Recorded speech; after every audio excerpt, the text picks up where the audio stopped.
With us today is Derek Lott. Derek is the city president of CCB Community Bank, and we're going to talk a lot about veterans today because there are a lot of them here in our area, and many of them want to start businesses, but many also don't get a lot of formal training on how to start a business because you're not really starting businesses in the Air Force here, especially, or the Army up at Camp Rudder. So let's talk a little bit about what that process looks like, what people need from the bank side in order to secure a loan, and what other tips and advice you would have for vets as they exit the military and start the second chapter of their professional life. So, Derek, take me through, like, okay, let's say I'm an E7, I'm getting to the point where I'm going to retire with 20 years, I'm going to have, this pension, I'm going to have maybe some disability retirement, I'm going to have some money coming in, and I want to start a dongle business. I want to make a bunch of widgets, right?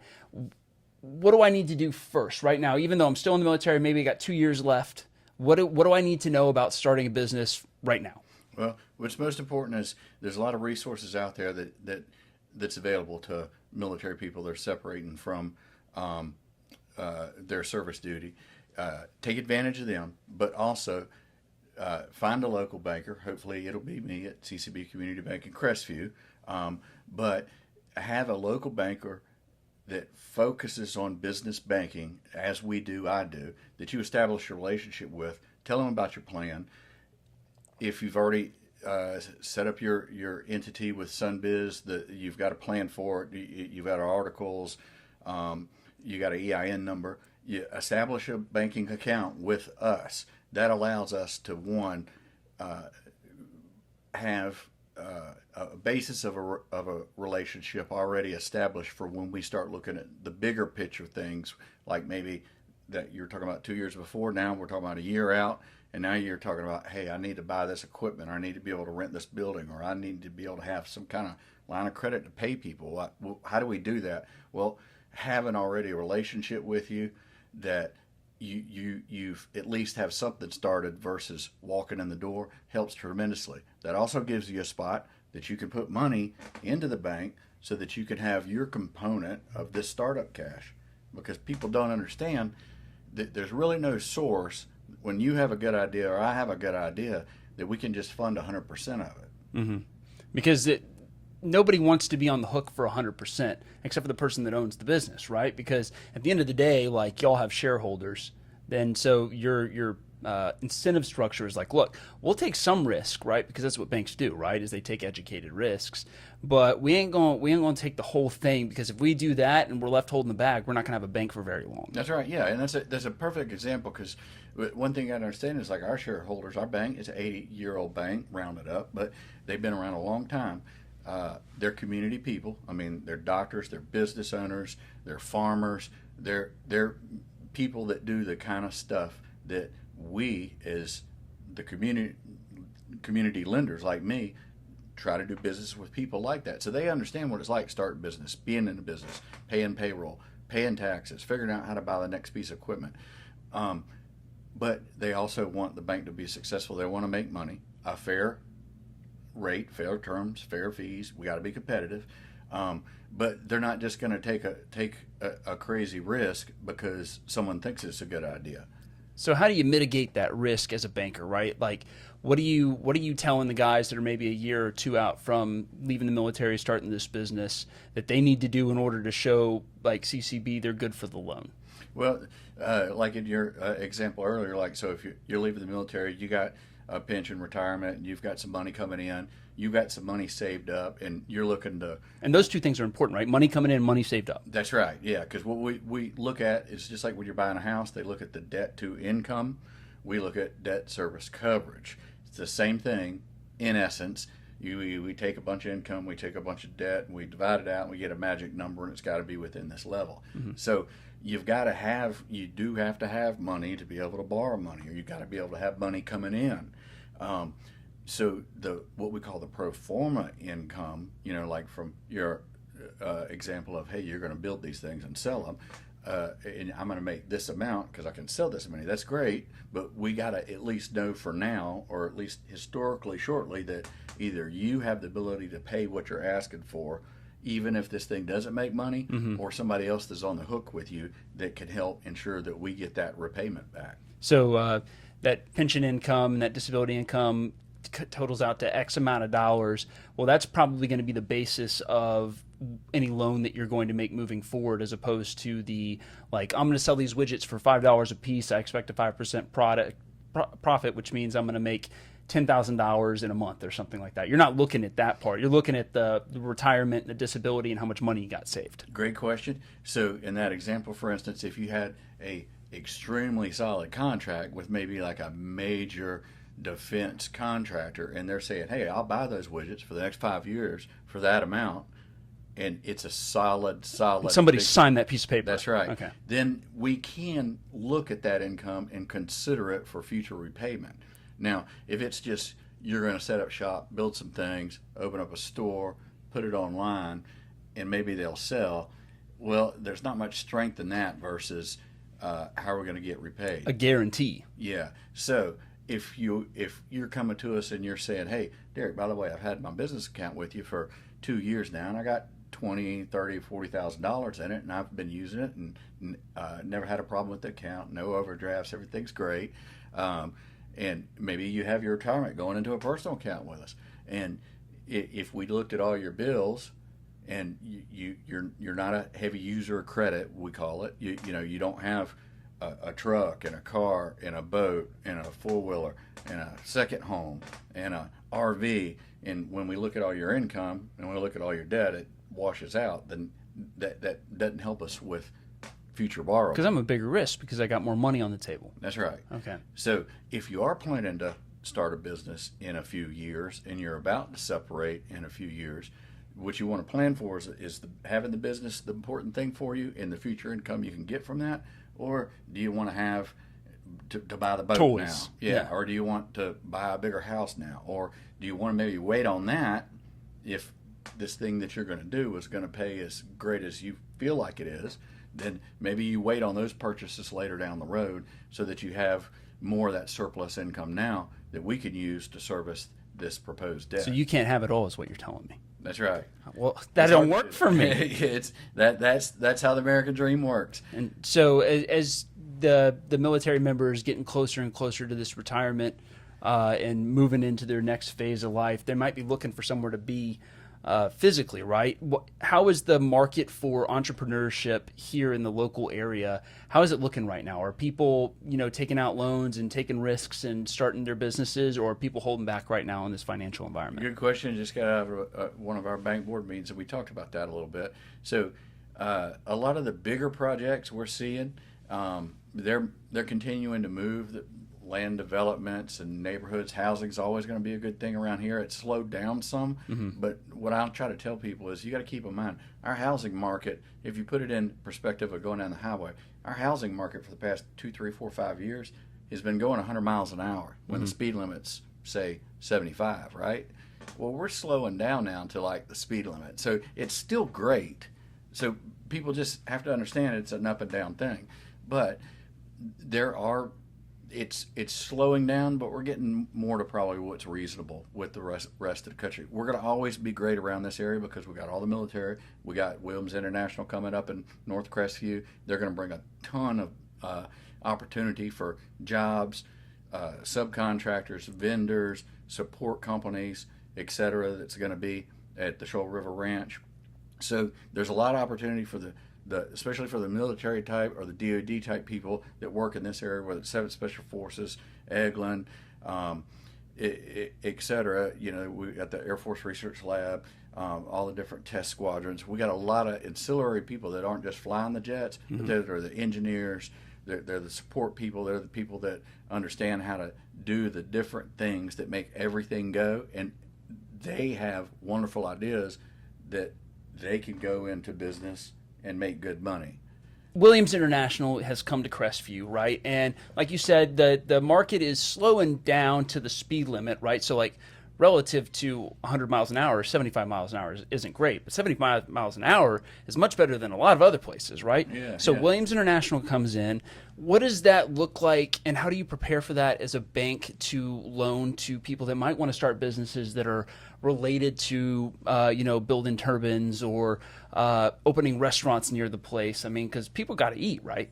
That's right. Well, and that's a perfect lead in for me is the fact that, as I mentioned earlier, we're almost an 80-year-old bank. We're a very strong bank in our size, our peer group. We're one of the best rated banks, meaning we have liquidity, we have ability to borrow more money through different resources the way banks do if they need to do more loans than what they have in the deposits.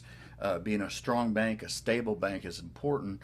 It gives flexibility. So we can do what we want to do that makes sense within reason to help the businesses and the members of our community, whether it be municipalities or service providers, churches, not-for-profits, and businesses to be able to grow.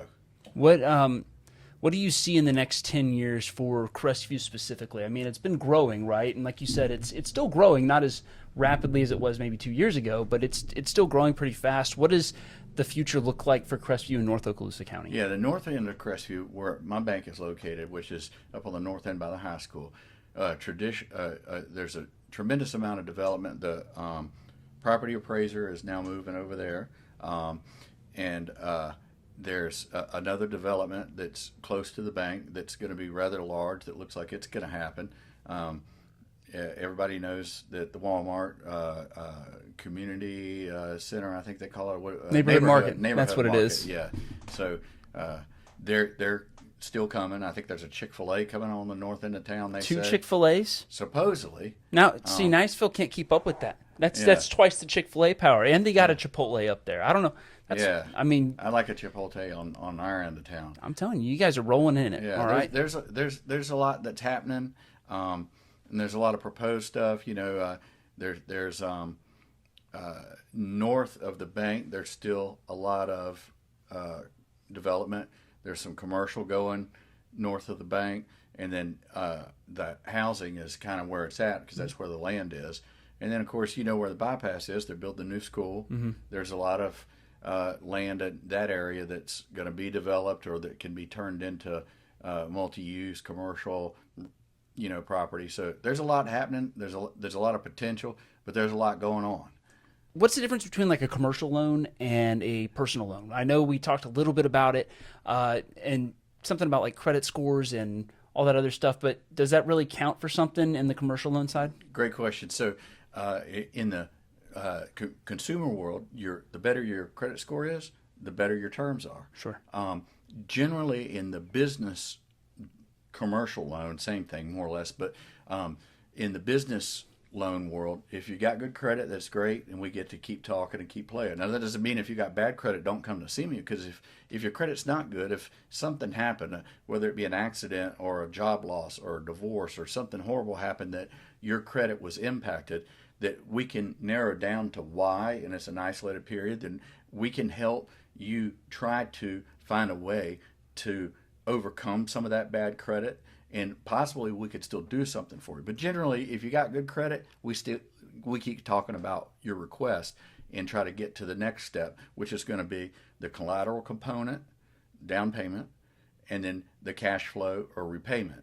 A lot of people are surprised when they realize they want to buy a commercial building to put their office, their manufacturing facility.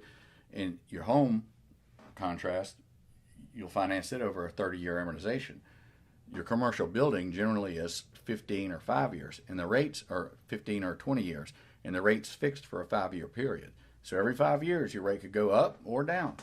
But that's the standard for the majority of commercial real estate loans is a 520, we call it. So people are kind of shocked that, oh gosh, okay, so my rate could go up or down in a few years, and my payments are compressed 1/3 shorter. Mm-hmm. That's a big shocker to plan for. So if you're planning now for a business and you're trying to figure out what could my payments be on the building I need to buy to build the widgets that you're going to build, don't figure those payments based on a 30-year amortization, because you can get it out there. I don't want to lose an absolute, and then somebody say, oh, he's wrong, because there's ways through SBA, et cetera, to get a 30-year amortization on a business loan.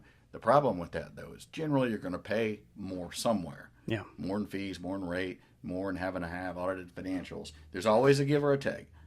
And then the other thing I really was curious about is, we talk about like loans as if it's like a loan for the business, but especially on like a first loan or a second loan for a small business, your personal stuff comes into it, right? I mean, So it's a part of the risk. Yeah. So if you got a business and we're going to do the loan to the name of the business, that's the borrower. But you as the person, Christopher, is going to sign on the dotted line as a guarantor. So the one thing people don't understand, and it's not just, I guess, as an industry and even with the resources that are out there, it's not really conveyed. There's personal credit. It's easy to find. Everybody knows about personal credit. All these things out there that people are trying to sell you to fix it. But there's no real such thing as business credit unless you have bad business credit. Now there's Dun and Bradstreet that keeps for larger corporations or for payments, like bonds vendors, and stuff. Yeah, that kind of stuff. But there's not an Equifax for your company that produces the widgets. Mm-hmm. But if you don't pay the loan and you're a guarantor, you can be sure that your credit's probably going to be negatively impacted if you don't. So business credit is pretty much like an on or off switch, right? Like it's either good or it's not. Yeah. And that's why we're having that, where we started talking earlier, is having that relationship started with a bank well before you have a request, to where we can look, when we look on our system, we're like, oh yeah, Christopher's manufacturing, and he's banked with us for 3 years and he's never had an NSF. Oh wow, he's got $50,000 in the bank. We know this guy. Mm-hmm. That helps. And if you've already had one or two loans, maybe they weren't even big. Maybe it was $3,000 because you had this little machine to buy and you put down 50% of it. It's just a $6,000 loan. Well, guess what? We will now have a history of that business with us. Mm-hmm. That's not going to really show up on a credit report or to another bank, but that establishes a history with us. And that's important for the next step and the next step. So those are some things that anybody out there that's listening, that they can do so that we can help you get your business going. The most important thing I could say to everybody out there that's watching this is, please, if you have any questions about any kind of lending, commercial lending, business, consumer lending, please come see us. Please, that's what we are. We're a community bank. We want you to come in. We want you to call. We want you to call me and make an appointment if we have to. We're like everybody else. We're trying to do the best we can with the resources we have to work with, and sometimes things are tight and hard, but we always will try to do the best to get with you face to face, talk through what it is that your challenge is right now, and figure a way to make it happen, or at least help you with this financial challenge. Be able to say, oh man, I felt so lost, felt like I was in a cloud, and I walked in the bank and I talked with Derek or one of the people at CCB, and now I know I can't do that. I can't do that. I could possibly do this. If I want to do it, I do this and I do this. So you get to narrow down and have somebody else experienced that can help you narrow what those options are, instead of just feeling like you're in a fog of, I don't know what to do. Derek Lott is the city president of CCB Community Bank up there in Crestview. We're excited to have you today. Thank you so much for giving us a little bit of knowledge about starting a business, man, because there's so many people in the military that want to start a business, and hopefully this will help them. And if you want to talk to Derek yourself, instead of just listening to me talk to him, you can talk to him either on his cell phone number, which we're going to put in the description of this video, or you can give him an email, or you can go to bankccb.com.